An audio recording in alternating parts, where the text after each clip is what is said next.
Hi guys, welcome back. Hi, the first video of 2025, and we're doing a top 10 movies and series of 2024. The reason why we mixed it up is maybe because there's not a lot of movies out there that I liked or wanted to watch. Last year there wasn't a lot of good choices, so we're gonna do both together in one go. Let's do it.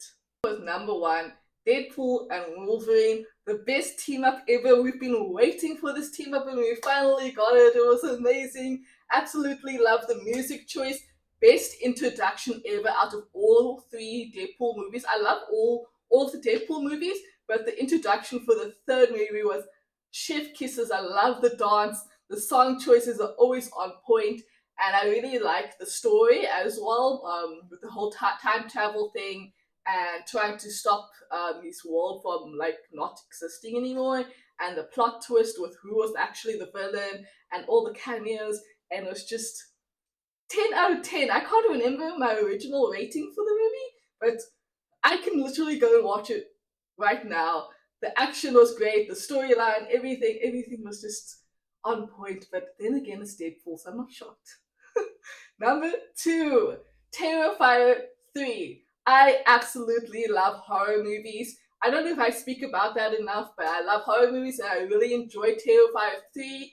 Um, because it was Christmas and horror mixed together, and I'm not a big fan of Christmas, so to mix the two together, it was so good. And to have Art the Clown dressed up as Santa, and the kills were so good, and it was more gruesome than ever, and it was just really cool. They really upped the scale with the gruesome side and the final battle scene. And I really enjoy the comedy in Terrifier, mainly because it's not like forced comedy. It's actually genuinely funny. It's something that you can enjoy, especially for a slasher film. You don't really get a lot of jokes in a slasher film, and I feel like with Terrifier 3, they really found a way to add that in, especially since Art the Clown doesn't speak. They really found a way to make that work, and I really enjoyed Terrifier 3. It was so good. Oh my gosh. Hey, we're at the best part. Season 2 of Squid Game finally came out like a few weeks ago. Number 3 on my list. So as we know, Gi-hoon, the main character, is obviously haunted by everything that happened in the first season, and he sets out to find the messenger, the recruiter, so that he can get revenge or like stop the games from just stop them from doing the games, and they do this whole thing.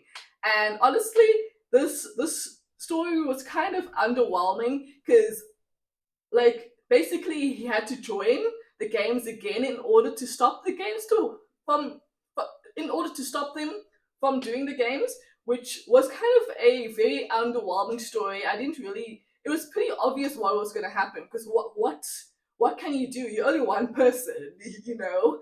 And I don't think that it's fair that he got other people to join in on his thing that he was trying to do, because he basically got other people killed.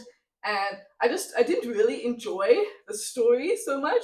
I enjoyed Thanos though. That was the best part. What I enjoyed about season 2 was Thanos, because I like Top and I like Big Bang. Yeah, I like K-pop a lot, and I enjoyed the new characters and the new games, especially the new characters. The acting is so good. I really push people to watch it in Korean, because then you can actually feel the emotion and experience it properly, and like, the actual acting, because when it's in English and it's dubbed, you're kind of just listening to AI, so you're not really experiencing it.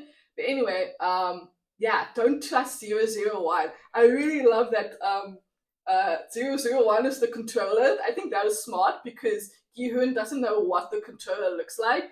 Yeah, but I kind of think it ended in the way that exactly the way that I thought it would end. So unfortunately, Squid Game season 2 was quite underwhelming and not exciting for me. I do like that they gave a side of the story to the pink soldiers as well. That was cool. And we got a story from the recruiter as well.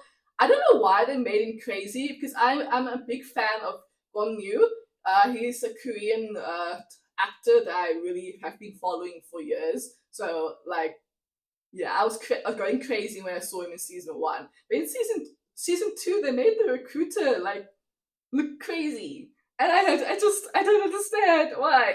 But I kind of understand why, because like only a crazy person would do the job that he has done. But anyway, that's my honest opinion about Squid Game season 2.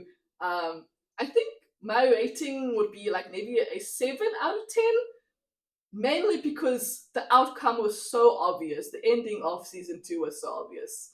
It's very unfortunate. Number 4 on the list is season 4 of The Boys. Um, I had a bit of mixed feelings with The Boys season 4. I mean, it was pretty good, but at the same time, it started off a bit bad, a bit rocky. I don't know. There's something that about season 4 that wasn't as enjoyable as the other seasons. It was mainly about like Butcher trying to get Ryan back and to stop the Soups from getting political power. And yeah, that was about it. That's as far as I can remember. But I do remember that I didn't enjoy it as much as I did for the other seasons. But let's see what happens with the final season. Hopefully they redeem themselves. Yeah, but that's as much as I can say for the Boys season 4. It was pretty cool to have new characters. I can say that maybe. Coming in number 5, Alien Romulus. I really love Alien a lot, and this was just pure Alien OG style where they had to go on a mission to collect some item or whatever, and obviously it did not work out the way that they wanted it to. And we got new characters, and we got a robot as well. I don't know, those kind of it gave off like Star Wars vibes with the robot and like the spaceships or whatever. I don't know. It's been a while since I've watched Alien, but for some reason, Alien Romulus really reminded me of like Star Wars type style. But it was pretty cool to have a robot added into the story because it actually helped them survive and make like proper choices and not like act rationally. So it was pretty cool to have that there. And apparently, the alien that they had for Alien Romulus was a it was like a prosthetic robot thing that they made. That was pretty cool that they added that, and it looked amazing with the CGI. And yeah, because it was actually a real thing that they created, not just like some CGI lame thing or whatever. I really enjoyed Alien Romulus. It was so good. I give that.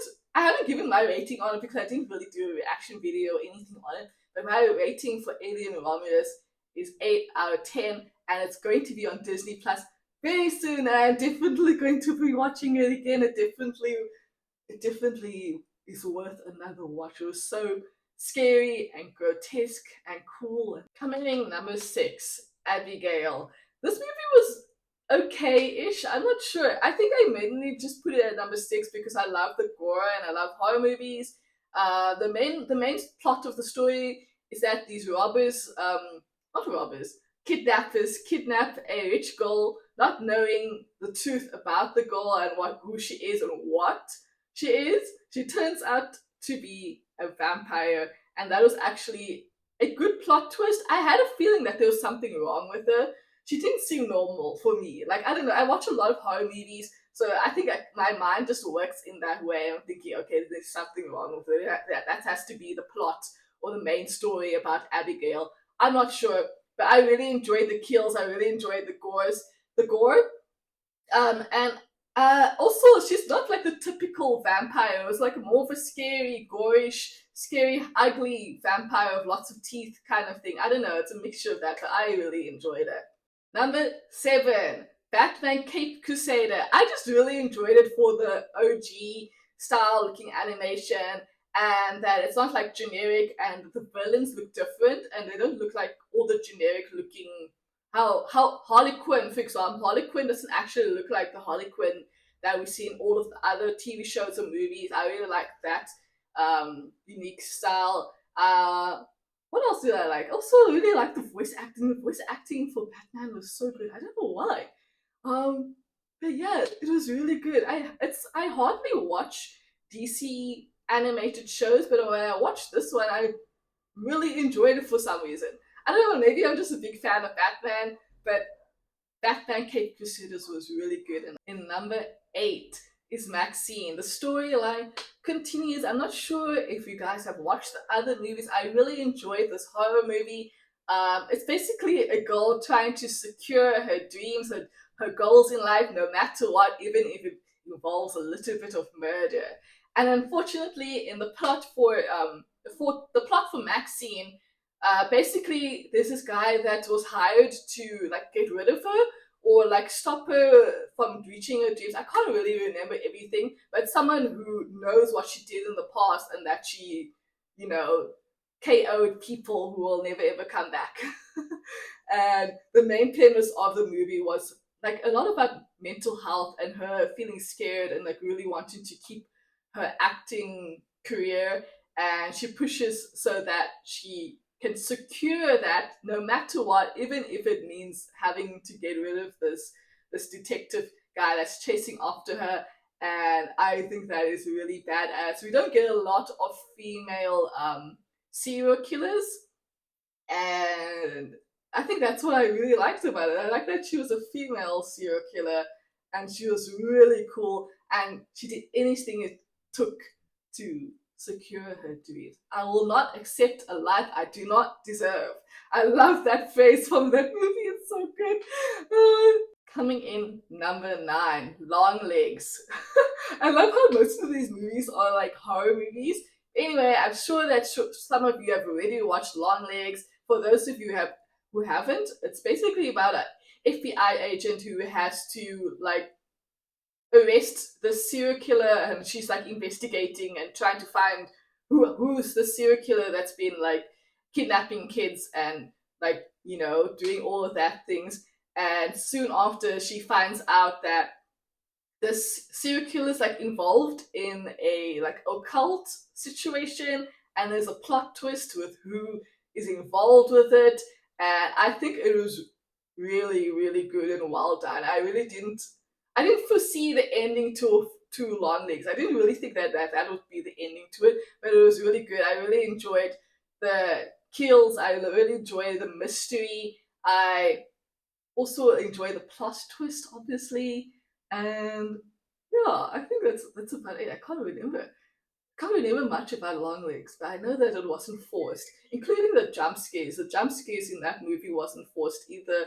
It just had a really strong story for a random movie that I decided to watch one day. So yeah, I give that an 8 out of 10. I don't know if that's too high for Long Legs. I know that it's at number 9 for my list, but there obviously were better movies on this list that I enjoyed more than this horror movie. Now, for the last movie, number 10, it's time for Smile.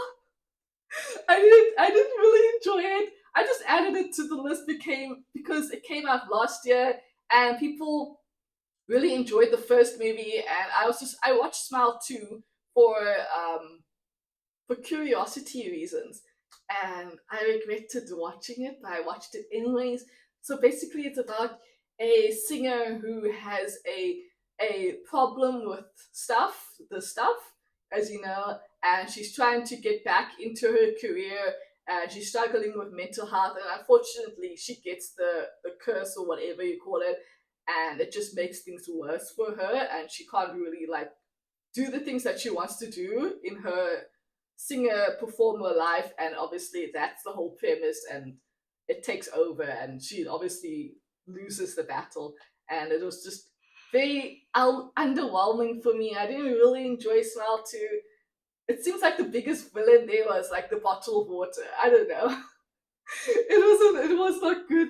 I don't think movies like that, it doesn't need a sequel. Sometimes a movie is so good that one movie is enough, but unfortunately they went and made a second movie and it was not good. So I give Smile 2 maybe like a 4 out of 10. I don't know, like there was nothing unique or special about it. But anyway, that wraps up my top 10 movies and series of 2024. I will definitely be doing another video like this for 2025. Hopefully I'll watch more movies. I don't know, we'll see how it goes. But thank you for watching and enjoying my useless opinion on all of these movies and series and stuff. And yeah, thank you for watching. Bye!